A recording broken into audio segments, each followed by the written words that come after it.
قیامت سے 30 سال پہلے، قیامت سے 30 سال پہلے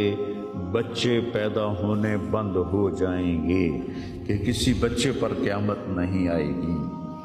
یوم تذہل کل مرضعۃ عما ارضعت، وہ ہولناکی بتانے کے لیے تشبیہ ہے، وہ یہ نہیں کہ ایسا ہو رہا ہوگا، کیونکہ بچہ تو کافر کا بھی ہو وہ معصوم ہے، مسلمان کا بھی ہو تو وہ معصوم ہے، اس لیے آپ نے کہا کہ سارے جو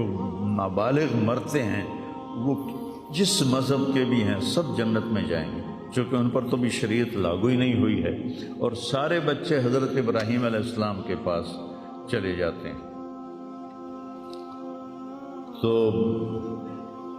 تو حدیث پاک میں آتا ہے جتنے اہل ایمان کے بچے بالغ ہونے سے پہلے، پیدا ہونے سے لے کر 15 سال سے پہلے تک جو فوت ہو جاتے ہیں، سب حضرت ابراہیم علیہ السلام کے پاس ہوتے ہیں، ساری نسل ابراہیم علیہ السلام کے پاس، اور وہ ان کے باپ ہوتے ہیں، اور ان کے ساتھ وہ